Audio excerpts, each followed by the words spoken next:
All right, guys, we're back here on Southeastern 16 SEC basketball Tuesday, which Come on. seems to be the way we're doing it these days. Every Tuesday, you'll get some fun SEC basketball talk in the off season. Plus, of course, if you're a member, you'll get our SEC mailbag too every Wednesday or Thursday. Usually, this week we're going to do it tomorrow on Wednesday. So you can see that button there at the top to join the It Just Means More tier here at Southeastern 16.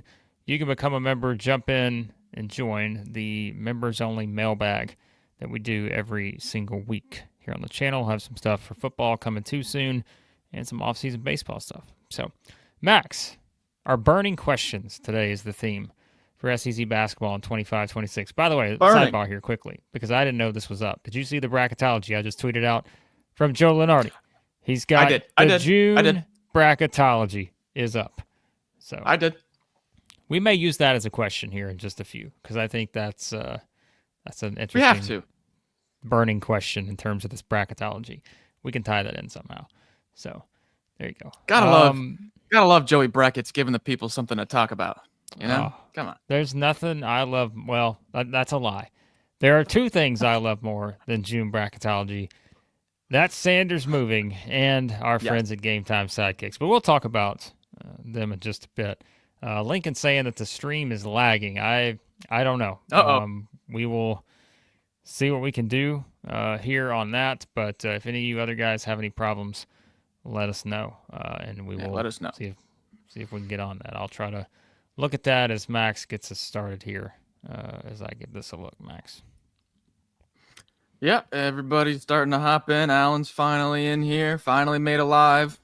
We're here. Gonna try to be a little bit more consistent for you. Nick says June brackets. We need to discuss. We do need to discuss. I agree, and we will. All right. Do we want to hop into? I have four burning. I have more than four, but I have four that are burning to me that I really need answered, and I think you might be the only person that can answer them. I'm the only person that can answer these questions. Yep. Wow. You know how to make a person feel special. All right. I'll let you start it off then. I've got some too. And here's what we're going to do. If you guys want to be part of the burning questions here, and Joe Mother, we're not going to answer any questions about any urination problems when it comes to burning. But we are going to answer a lot of SEC basketball questions here.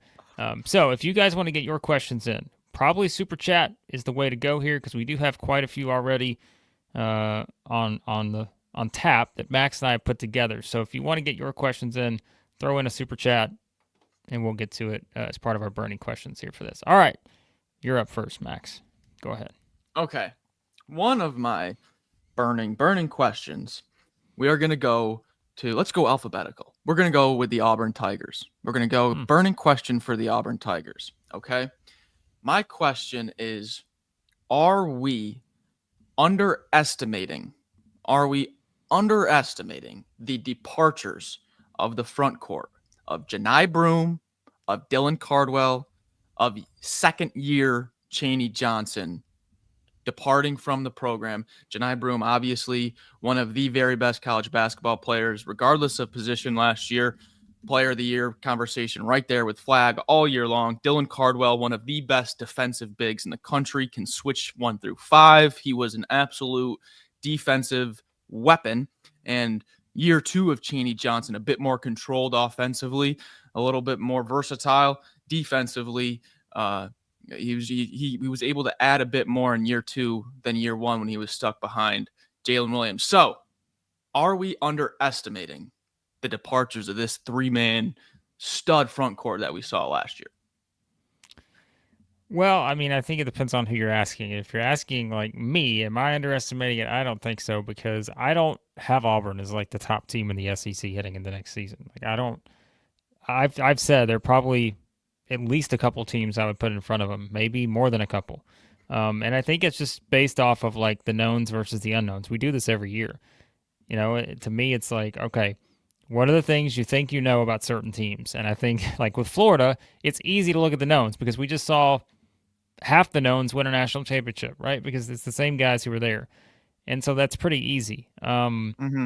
You know, some of the other teams as well, like Auburn, yes, has Tahad Pettiford coming back. He will be an SEC Player of the Year candidate without question.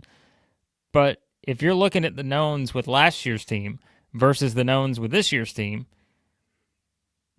it's completely different, right? I mean, Mm-hmm.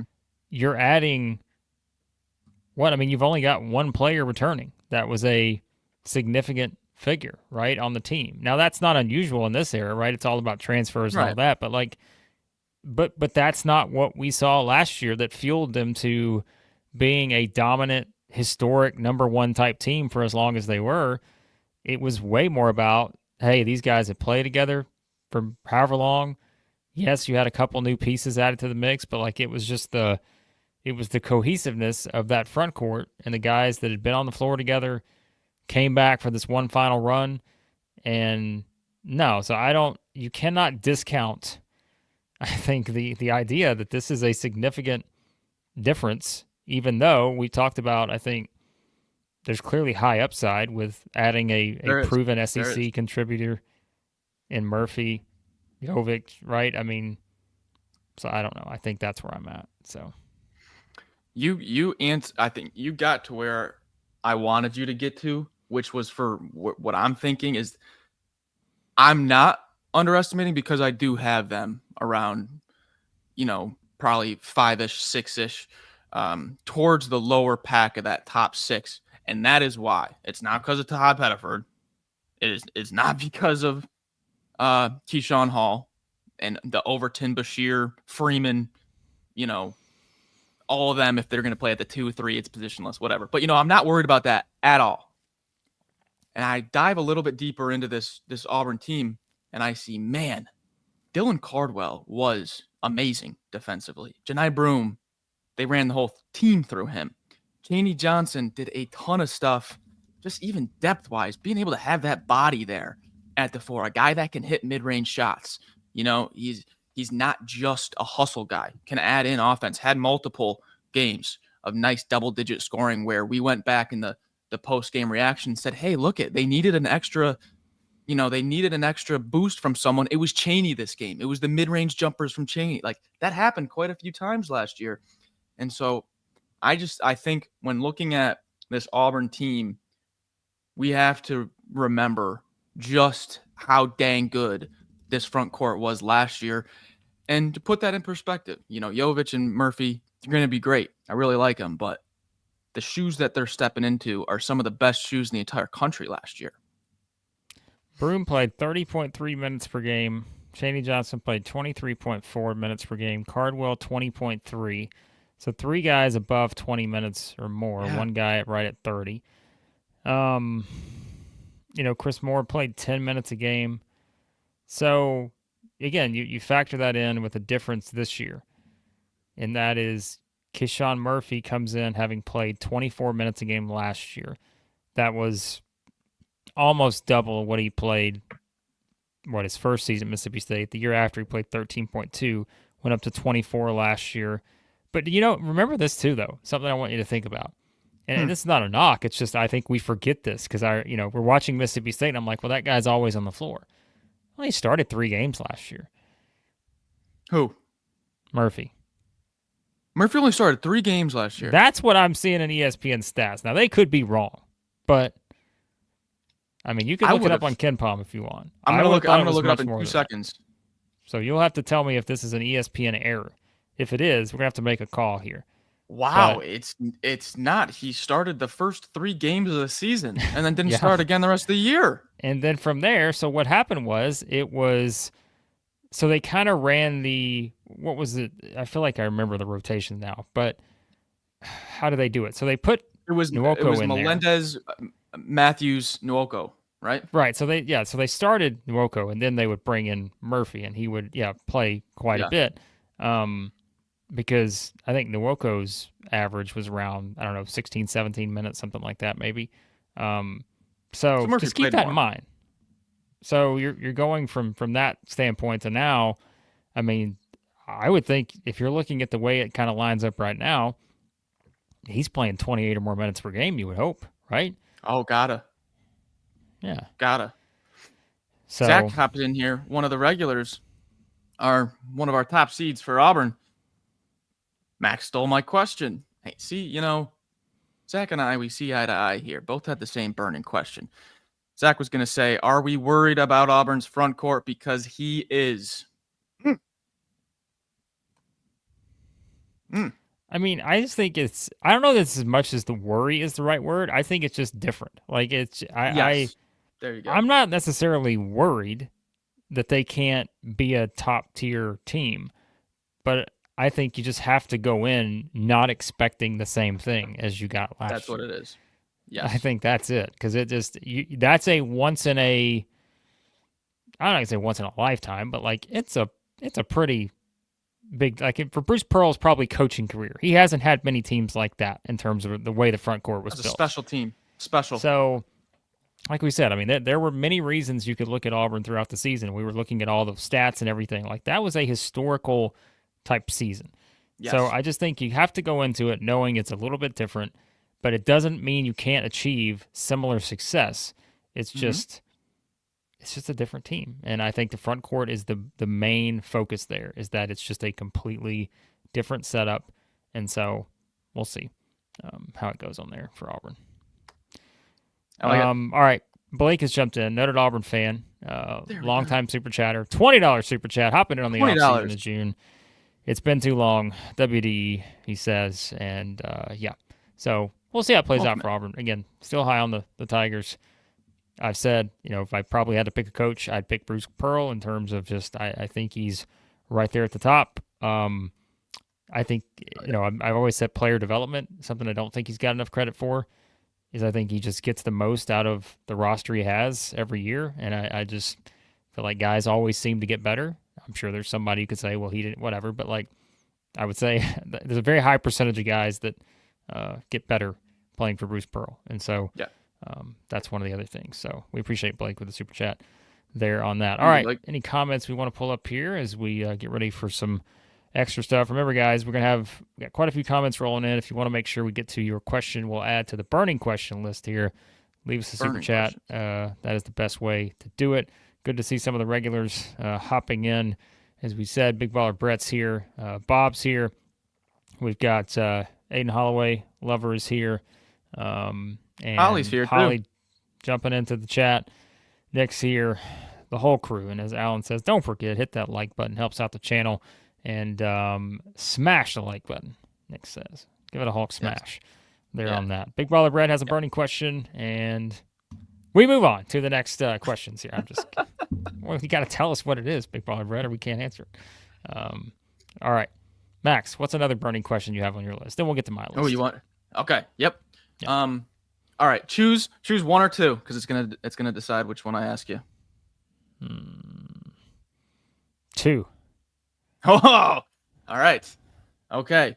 If it's like a game show, we're going to we're traveling to Knoxville. For this question. Okay. All right. There's GAMETIME Sidekicks. There you go. Nice plug. So Nate Ament is the highest rated recruit coming into the league. However, Nate Ament also has been kind of tagged as the highest upside, the highest long-term prospect. He really shot up the rankings, whereas the other guys in the top 5 have been in the top 5 rankings for this class for a while. Ament is like the high riser. Some people have their doubts about if he is 100% ready for the physicality. His frame is he's a little bit thinner growing into his body. I think there was I don't know exactly what the name of the game was. It was one of those big time high school games, and it meant his offense was really he wasn't too aggressive, and it raised some eyebrows. People know exactly what game I'm talking about. I can't think it off the top of my head. But my question to you, Blake, is if Nate Ament is everything of this top 5 national freshman ranking, he is the best freshman coming into the SEC this year. He's the best. What's the ceiling for this Tennessee team if Nate Ament is the best freshman in the league like his ranking is? Well, I think that listen, we said we may still have our questions about what the 2 spot looks like in terms of, even though they've got Abram in, experienced guy, but like we've mentioned, like At one point this offseason, we thought it'd be Duke Miles. Then we thought it'd be Desmond Claude. Then it's like you're just searching and not knowing where the wheel is going to stop. But the other four, in terms of like your confidence level in the other four spots and what you would presume is the starting group, right? Jacoby Gillespie will be as good as anybody at point guard in the SEC. Yep. Jalen Carey has a chance to be as good as anybody if the development continues at like a 4 spot. And then Okpara, I mean, he's played in the system now for a year. The guy was, kind of that exactly what you expect to help Tennessee be one of the top defensive teams. Like, he's got the length, the wingspan. You're probably not necessarily needing him to score 15 points a game or anything like that. So, I mean, I feel really good about the other spots, but that is, like you said, in best case scenario, if Nate Ament is one of the top 5 freshmen in the country, if he's maybe the top freshman in the SEC, then you go beyond that for me. And that's where, all right, Cade Phillips, feel pretty good about that guy's role in the rotation. Like we said, I think you can probably count on some of the younger guys to make a contribution because they're going to have to, I think, with the way the roster's set up. Yep. I still think the ceiling for Tennessee is, I mean, it's probably a top 3 seed. I mean, realistically, I think they're still in that category where they can get there. Because here's the thing, and I know someone just brought up in the comments, I'm not looking at the screen, I'm looking at another tab now, but like here's, for any questions you have, there is one thing I'm going to give Rick Barnes the benefit of the doubt on. We can have all the questions we want, but they have finished in the top 5 in defensive efficiency in 5 straight seasons throughout all the turnover. Now, there is a point here to be made, is that Zakai Ziegler's not on the team anymore. So he's not there. So do you still believe that they can hit that level of being elite defensively? Because they've been in the top 5 every single year in that stretch. So that is the question. And so if they take a step back defensively, do I think they're going to take a step back into like being a sub 100 defensive team? No. They're still going to be really good. But it may look a little bit different. But then I'm thinking, Max, it may just be they're filtering you a different way defensively. Why? Because if I'm sending people into Jalen Carey and Felix Okpara, I'm feeling pretty good about my chances of not letting them score. And so you're going to have to beat us with the jump shot. You're going to have to beat us from the perimeter and those kind of things. And like we said, that's where, look at their 3-point defense last year. They finished 3rd in the country in 3-point defense. They finished 1st 2 years ago, 34th in between that. And again, Ziegler's a big part of that reason, right? Yep. So, I mean, I still think Tennessee has a high ceiling. Do I think, can they still win the SEC? That is all going to be determined to me by what the rotation looks like in the backcourt and how the young guys contribute. Because I feel like with Tennessee, I feel like every single year we always go in and there's a guy we just don't talk about. And then all of a sudden, this guy becomes just a complete, potential game changer. I'm not saying, I think asking someone on this roster to be Dalton Connect, which we had high expectations for, but nowhere near the expectations of what he actually was. I don't know that there's one of those on this roster, but I still think it's silly to look at Tennessee, even without Ziegler, even without Lanier, and maybe looking at sort of a different roster and think that they can't be a top-tier seed with a potential All-American at point guard. It's not Ziegler, but it's Jacoby Gillespie. And then I think a front court that, quite frankly, can match up as well as anybody if we're looking at the best front courts in the SEC, like a Florida and so forth. I think that guy that it's not fitting into the same role of Connect kind of not coming out of nowhere, but being so much better than we thought he was going to be out on the wing. I think it's Jalen Carey. I think Jalen Carey is going to be incredible. I've been reading a lot on Jalen Carey. He's been shooting well from the outside. He can switch. He's like a Cardwell defensively, where he's athletic enough to switch everywhere. The reason I asked this, Blake, is because, like you said, I love Okpara and Estrella and Phillips and Carey in the front court. Jacoby Gillespie is going to be one of the best point guards in the country. He was last year. Unless he forgets how to play basketball, he's going to be again this year. They had Lanier last year, who was that just rock solid, 2 or 3, whatever you want to call what he played. Year before that was Dalton Connect. This year it's supposed to be Nate Ament. That's why I asked that question, because if Nate Ament hits and he fills that void of he's the guy, he is the guy.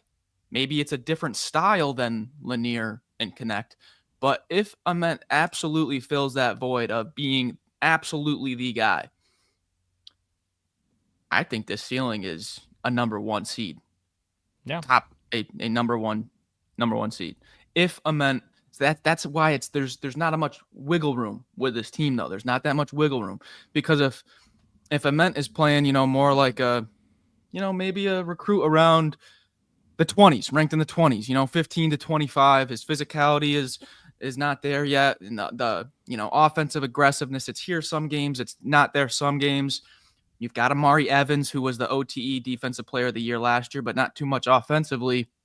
I could totally see this team running into kind of a Jacoby Gillespie, make something happen on almost every possession if it doesn't go well. If it does go well, woo, I'm excited about the balls. But say what you want about Rick Barnes, and trust me, there are plenty who will, and I get it. You want more than just, you want a Final Four. You want a national championship. Yep. They've gotten the back-to-back Elite Eights now. They have won 25 or more games in 6 of the last 8 seasons. So if you assume they're going to hit somewhere in that range, and you're in the SEC, which right now, as we'll get to the bracketology in a minute, don't look now, but might be able to replicate what they did last year if that happens. If you're winning 25 or more games in this SEC, you're probably a number 1 or 2 seed. Yep. Right? So if you're playing the math and you're just playing the trends, like, there's reason to think that they'll still find a way to do it, even if it's not exactly the same.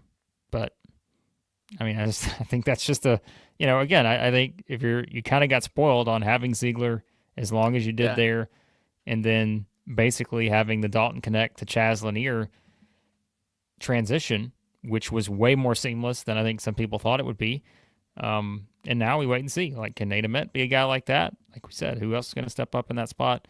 I'm still pretty high on Tennessee.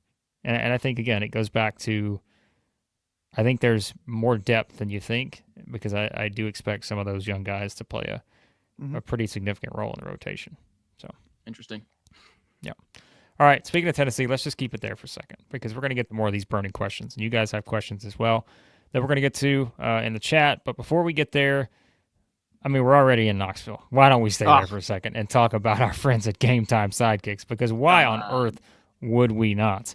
And we got a special announcement on our friends at GameTime Sidekicks here in just a second. Do we?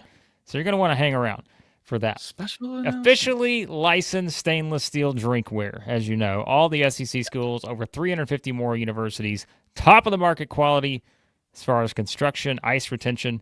They got all the logo printing and the decoration. It's all done in Knoxville. Tons of designs and logos offered for each school. They have the college vault line.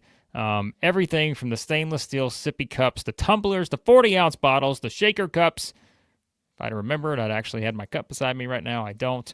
It's because I said I got to wash this thing eventually. I've been using it for so long. And so don't worry, I got mine, Blake. His right here. And so Max he's just drinking out of it. Who knows what's in that cup? Probably some Diet Summit Cola. Could be something else. It's a Tuesday in June. But here's the special announcement. We've been telling you can use that code SE16 for 10% off at GameTime Sidekicks. And what do you know? I'm going to put this link in the chat right now. That way you guys are about to hear this, and then you're going to say, well, I got to click on this link as soon as you hear what I'm about to say. What do you got? We've been telling you, SE16 for 10% off to our viewers. You know what our friends at GameTime Sidekicks said, Max Barr? They said, these people are too good. That's not enough for us, this 10% thing. So guess what? If you use the code SE16 right now, 20% discount. 20% discount on anything you order from our friends at GameTime Sidekicks. All right? Look at this. Joe Mother has now updated the profile picture. This is tremendous. So that is what you get out of this whole thing. All right? 20%. 20%. Now, let me tell you this too, quickly. If you're a member, we got a special code for you tomorrow on the mailbag. You get more than 20% off. So if you want to sign up and be a member at Southeastern, I can't even explain it. These are the best people ever. The best people ever. GameTimeSidekicks.com. We got a new code coming tomorrow for members. You get even more than 20% off. So sign up. You see there at the pinned comment. Sign up for the It Just Means More tier. Southeastern 16. Boy, that's something right there. All right. What a pleasant surprise. A pleasant surprise. You got more questions over there, or do you want to go to me now? Do you want me to give you one? I've got a cats question if we want to talk cats. Let's talk about the cats. We got some Big Blue Nation in here, as always. Let's talk about it. Let's talk about the Kentucky Wildcats. Did we miss any super chats? I don't think we have since then. So leave them in there if you want. So, by the way, Ethan had a question earlier. We're going to bring that up if it somehow ties into Max's question here, which I think it will. So, by the way, before we get into that, quickly, Holly said, watch the KSR and the Lex 18 interviews with Modi and Denzel Aberdeen yesterday. Super excited to have both. So, there you have it. All right, what do you got on the cats? Okay, so the big question, the big burning question for the cats, it's got to surround around the main man, the main transfer, Jaden Quaintance, JQ. So my question to you, Blake, is not by the start of the season, okay? We're not talking November, not talking December. I'm talking all the way into January, okay? This is 2 months into the season. By the time SEC play starts, the real stuff starts. If JQ is healthy, he's 100% or he's close to it. He's well on his way. He's right there. Are the Cats the preseason number 1 SEC team?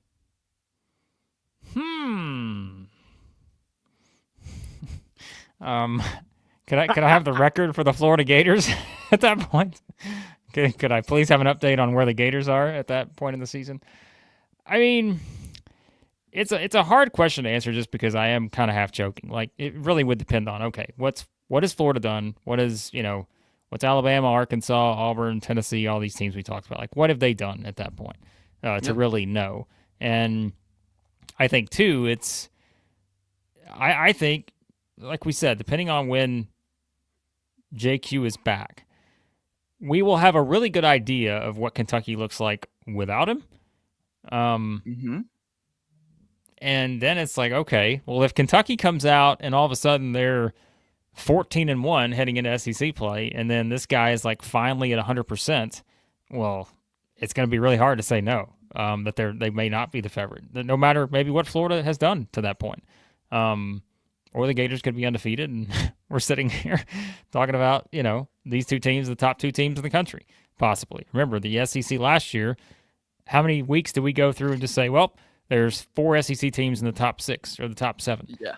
I'm thinking it's going to be something potentially similar to that with some of these top teams. And especially for Kentucky, if this guy's good to go, let me ask you this, all right? I'm going to turn this back on you for a second. Yep. If he, at that point that you're talking about in the season, is 100% ready to go, what's your rotation for Kentucky?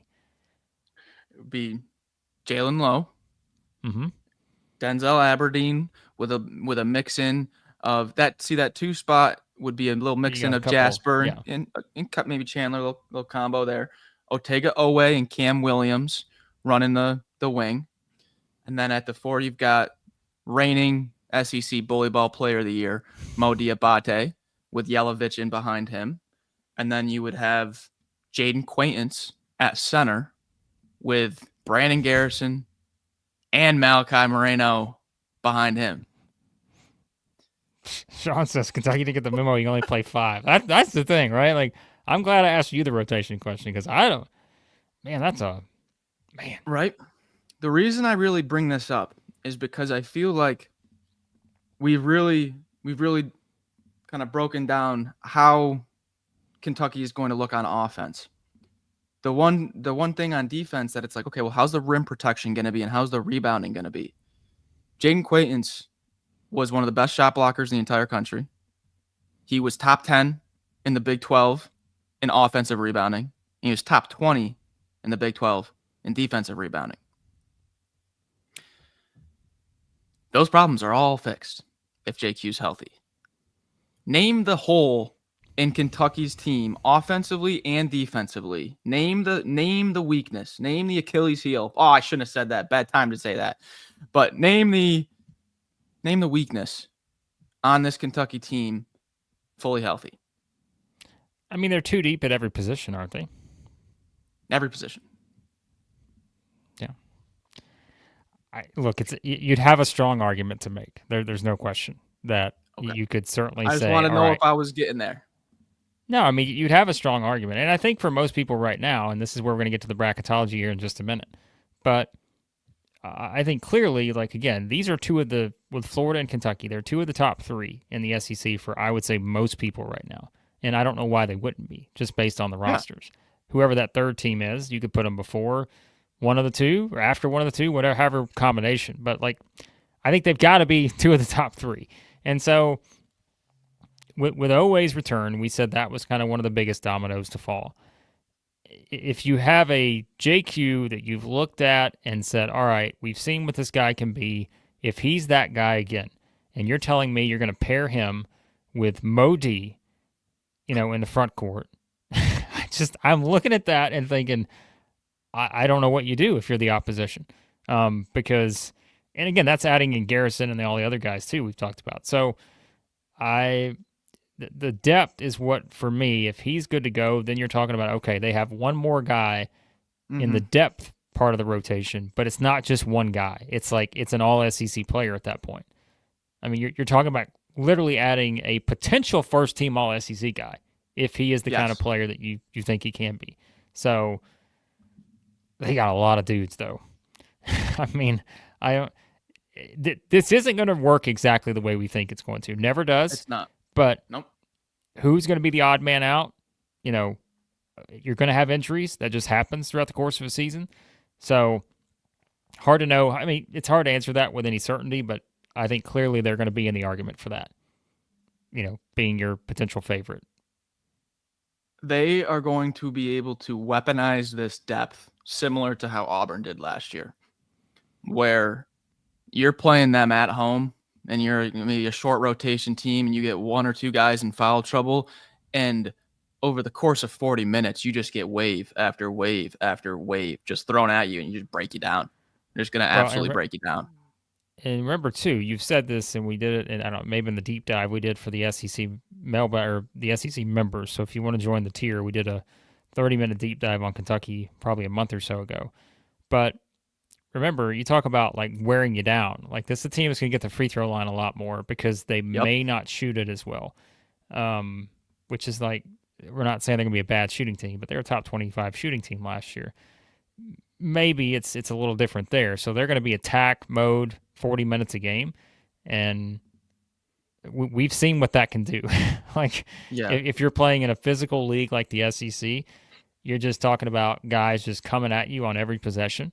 I mean, there's no doubt about it. I mean, I already have them, like I mentioned. We'll do we might make next week our power rankings. I like that. Tiers. We may do our early power rankings tiers next week for the public. That may be what we're going to aim for. But look, Kentucky's going to be right up there for me. So, so with that question, I would keep them right up there, no doubt. And the last thing I want to add into this topic before we move on is earlier in the live I was talking about, year 2 Chaney Johnson. Just think about that year 2, how much that full off season, the full year in the SEC, getting the entire taste of it, seeing what you need to work on, and then coming back even stronger in year 2. Think of that for all these guys that are coming back. Brandon Garrison, Colin Chandler, Noah. These guys played massive minutes last year. Now in that year 2, they're all going to be significantly better. And that's just kind of like, oh yeah, they kind of just like not talked about. Add that into the equation as well. Yeah, I'm with you. I think that they would maybe be the co-favorite with Florida, depending on where the Gators were at that point. But they're right there. I mean, look, if you even look at like the national title odds, right? I mean, Florida's plus 1,600, as we said. Kentucky's plus 1,800. So, I mean, right now, there's not much separating these two teams. Exactly. So, yeah. All right. You'll flip to my questions. Now, I had a couple, but I want to actually only use one because I want to pivot to the bracketology because I think we need to spend some time on the bracketology in a second. Yeah, good idea. But before we get there, I'm going to give you one question that I think it's going to be talked about. Whether, look, guys, we can't see the future and all that kind of stuff. But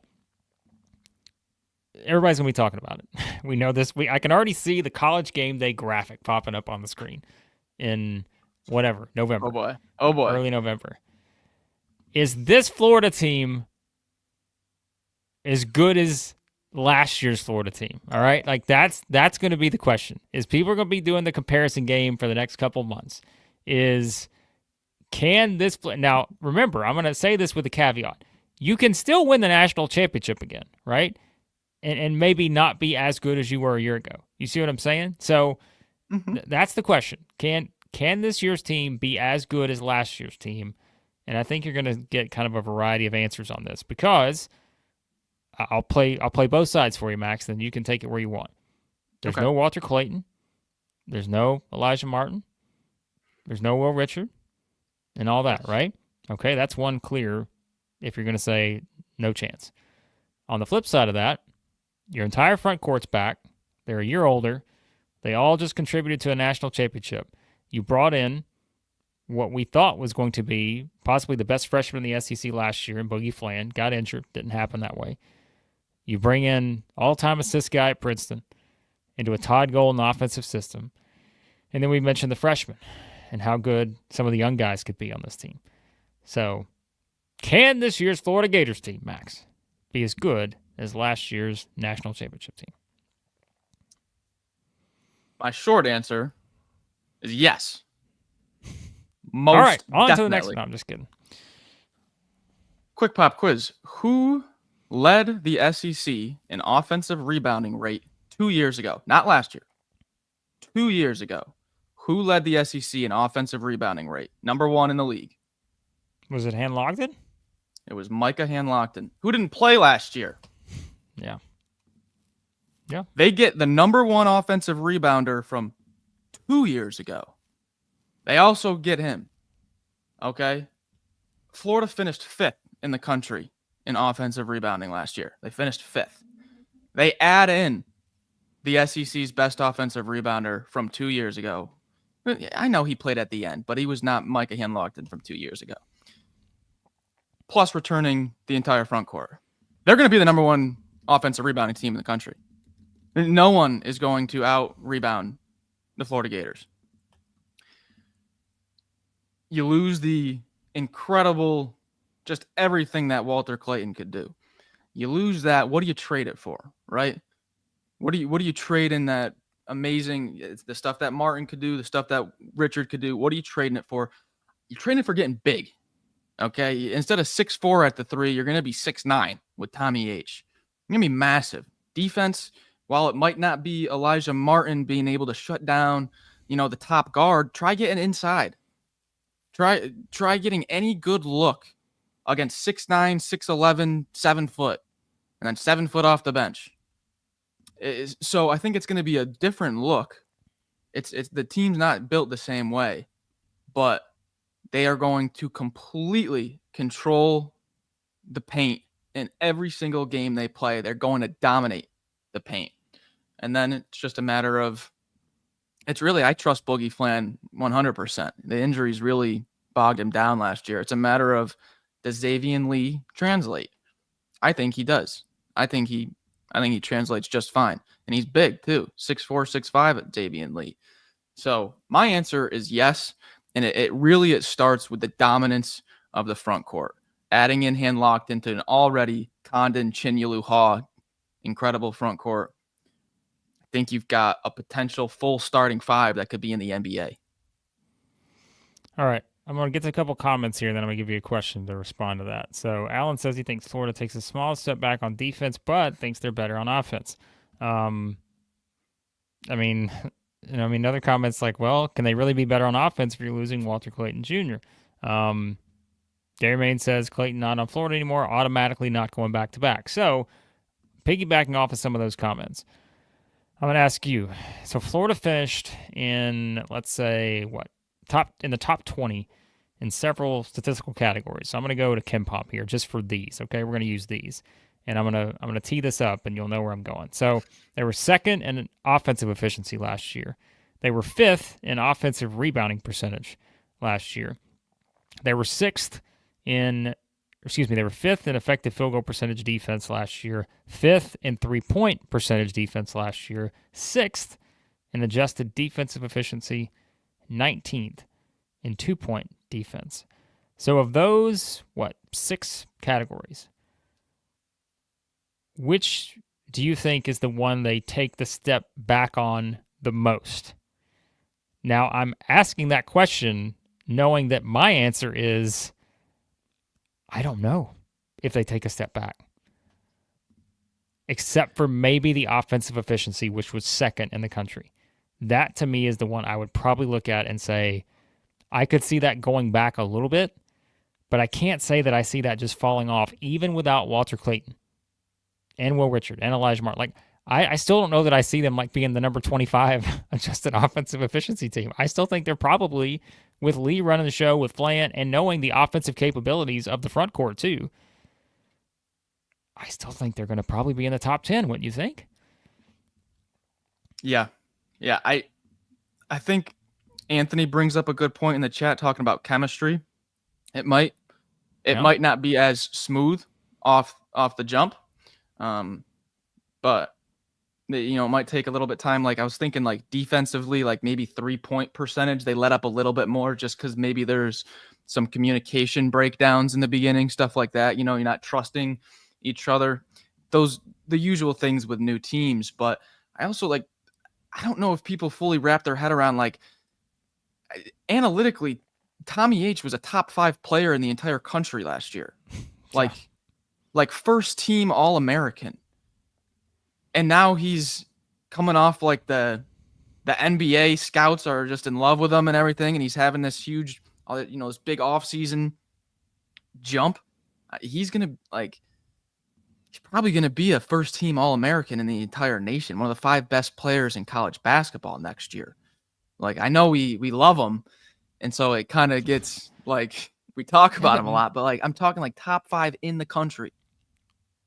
No one jumped on the Tommy H train until literally that Auburn game last year, the first one. Yeah. And we were there. We were like, hey, it's time.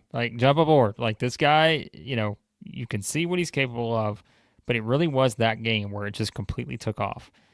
And that's why, I think it's interesting to bring up the numbers and be like, okay, if you're expecting them to take a step back, which they could, right? I mean, again, it can happen.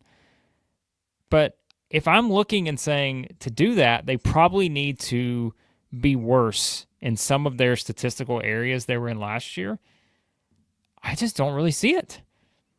I mean, like I said, are you considered worse if you go from being the number 2 offensive team to the number 8, 10? No. That's still, I mean, you're still within that threshold of winning a national championship. And so, I look at the other areas. I mean, if you look at their weaknesses, statistical weaknesses last year, what were they? And again, I think weakness is the right word. 16.6% turnover percentage defense, 211th nationally. I mean, they didn't have to turn a lot of people over.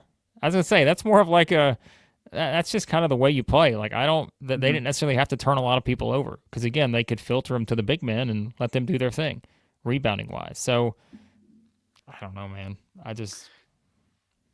Here's one thing I don't want people to make this mistake, and it's because I made it. I made a mistake.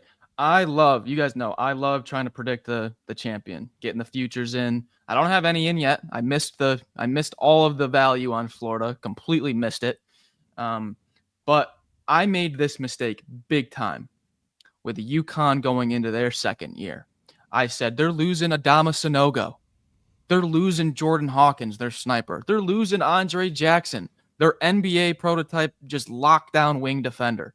There is no way they're going to win again. They're just losing too much. That was the only reason. It was not the roster now. It has this problem, it has that problem. It was just in my mind, It was UConn is losing too much. There's no way they can go back to back. Well, I couldn't have been more wrong. Okay? Couldn't have been more wrong. So I know. Don't have Walter Clayton Jr. It's going to be tough. It's a new year. It's a completely new year. Everybody else lost people also. Florida wasn't the only team that lost a senior, So just don't make that same mistake that I made, because it cost me a bunch of futures and every bracket pool I entered, because I just said there's no way. Don't make that mistake. Yeah, you're not viewing Florida just in its own bubble. You're viewing Florida against the rest of the field. And yep. I mean, again, some of these top teams that are favored higher than Florida is the lost significant players, right? And so, I mean, Cooper Flag doesn't play for Duke. Houston's the favorite, right? Is Houston the favorite right now? Houston is still the slight favorite, I think, over Purdue and Duke. I think it is. So, Jawan Roberts is in the top 5 in the history of college basketball for college basketball games played. In the history of the game, he's in the top 5 of games played. He's gone. LJ Cryer's gone. Oh, wow, they're still the favorite. Yeah, okay, so Purdue's odds have moved up, actually. So Houston and Purdue have the same. They're tied for the best odds. Duke is right behind them.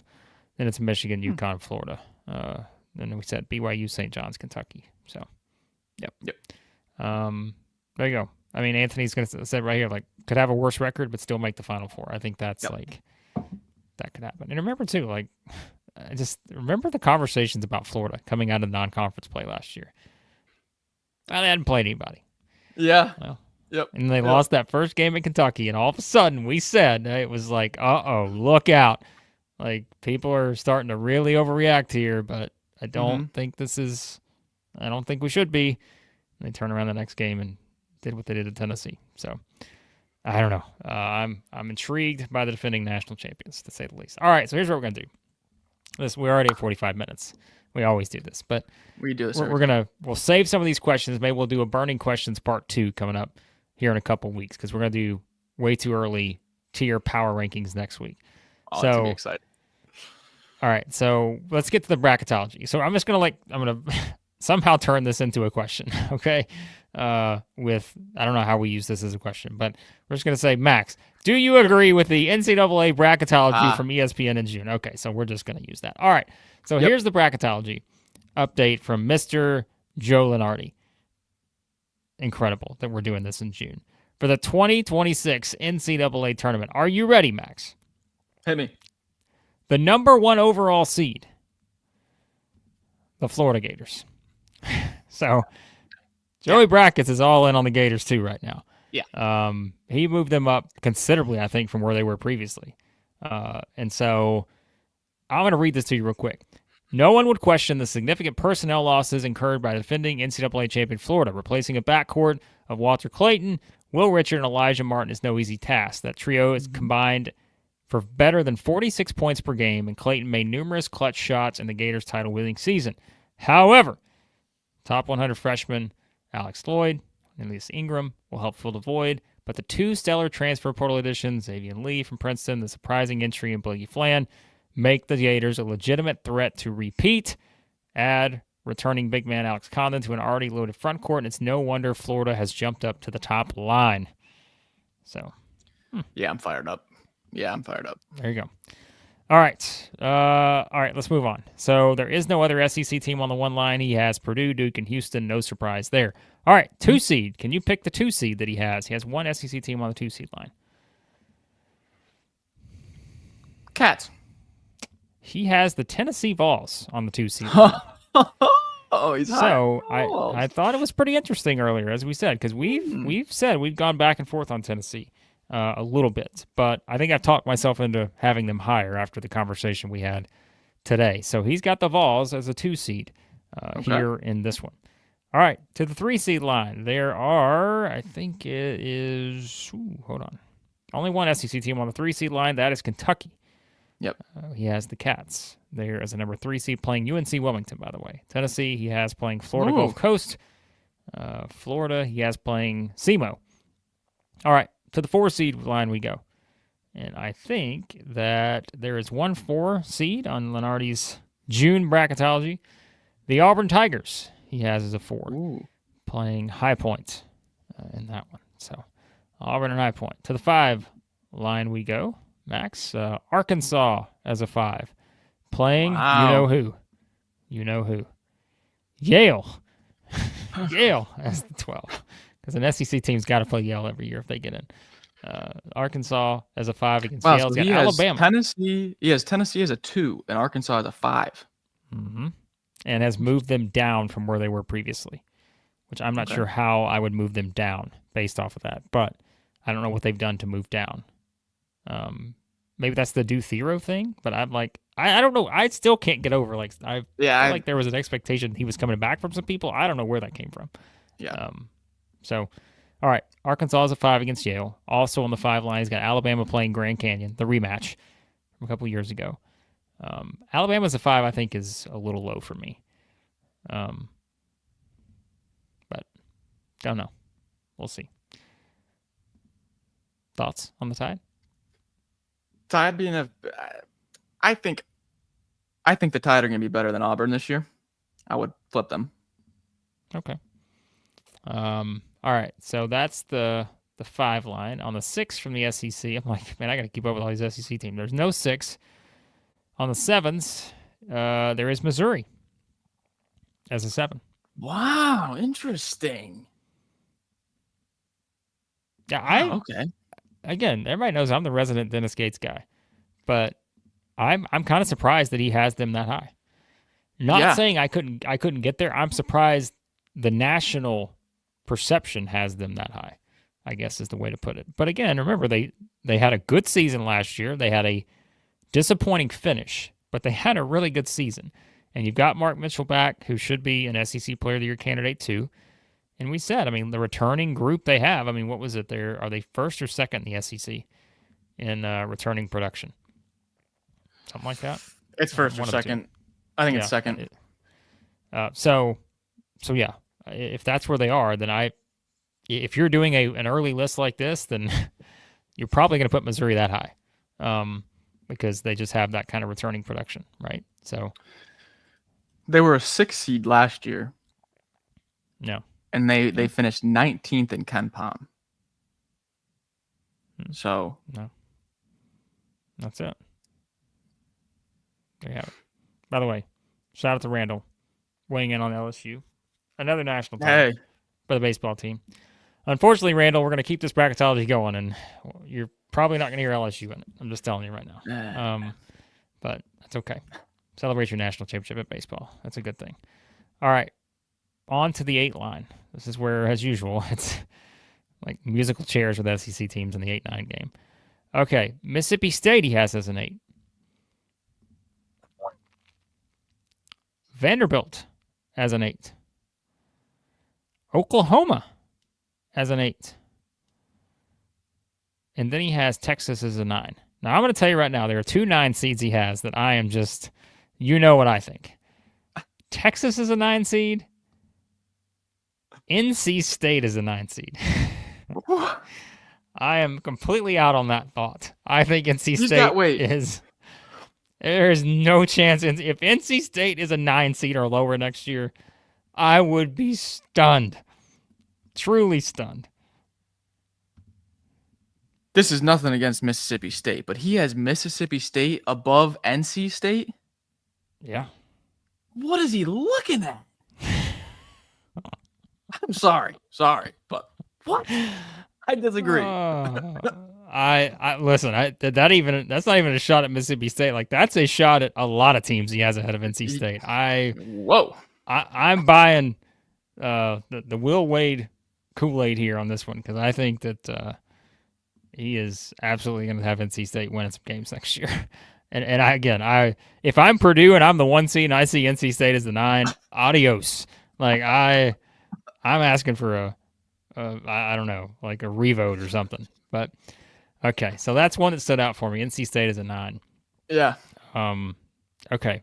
Now to the 10s. There? By the way, guys, there's 14 SEC teams. He's got 14. So 14. We're still going here. We're still going. Okay. By the way, Randall, it's okay. You can talk any sport you want here. We're just doing a basketball stream. We welcome any and all questions about any sports here. So 10 seed, Ole Miss. Okay. Okay. Another 10 seed, Georgia. Mm. Just quickly answer Randall's question Mm. again. Why would we be talking basketball and just asking with baseball ending and football coming up? Well, Randall, here's the thing. We have a pretty big basketball audience here at Southeastern 16. So that's kind of, we do a weekly basketball stream. Don't worry, football stream coming up tomorrow. And the baseball guys will be back at it soon enough. But that is, that's it. Like, come on. Georgia's a 10. I'm not entirely sure I agree with that just yet, but I can be convinced. Ole Miss as a 10 also, right? Feels a little low, doesn't it? I was gonna say, coming off a year where they were a 6 seed, and you keep Dia. I mean, Dia might be one of the best players in the league next year. Yeah. I think a little low on Ole Miss there. All right. So Georgia and Ole Miss were part of the last 4 byes. Now we get to the last 4 in, and this is one I'm again, I don't agree with.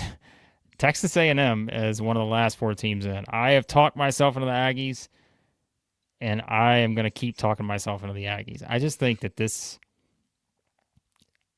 listen, man, maybe I'll be proven to be wrong, and maybe this is like I'm overcorrecting from the Buzz Williams era, where I, of course, had plenty of things to say about the stylistic approach for A&M. They won games, but I'm going to keep going my route of like, I know you need more than 5 players, but dude, that first 5 that A&M has is really good. So, where did he have Georgia? 10? 10. Yeah. I think they would I be would more probably of have A&M higher. Yeah, I think I would drop Georgia a bit. So Georgia's got a good amount. I got a good amount of questions about Bulldogs. Well, there you go. So that's it. So no LSU, no South Carolina. So he has 14 SEC teams in again. Interesting. It's June. A long way to go. But that is at least notable on that. First 4 out, by the way, if you want to keep tabs. First 4 out in June. Marquette, SMU? Indiana. No, hold on. I got a great response to that. Washington and Clemson. The last team into the field, Max. You know who that is? The Mustangs. It's the Mustangs of SMU. He's got Iowa, Texas A&M, Miami, and SMU as the last 4 in. So, Iowa's one of my sleeper teams. I'm high on the Hawkeyes. Where you got? Yeah. So like, I told you I'm high on Miami. I think Miami's going to be better. SMU. Interesting last 4 in he's got right now. So, there you have it.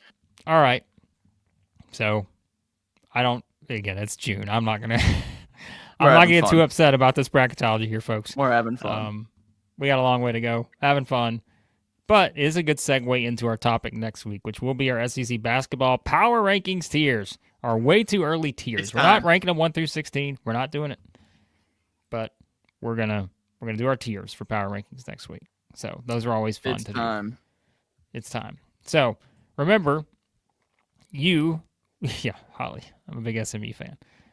You can also join in on the fun in the members mailbag, which will be tomorrow. Remember, you can send your questions in. If you're not a member and you don't even want to hop in, you just want to, send a question in, you can do that.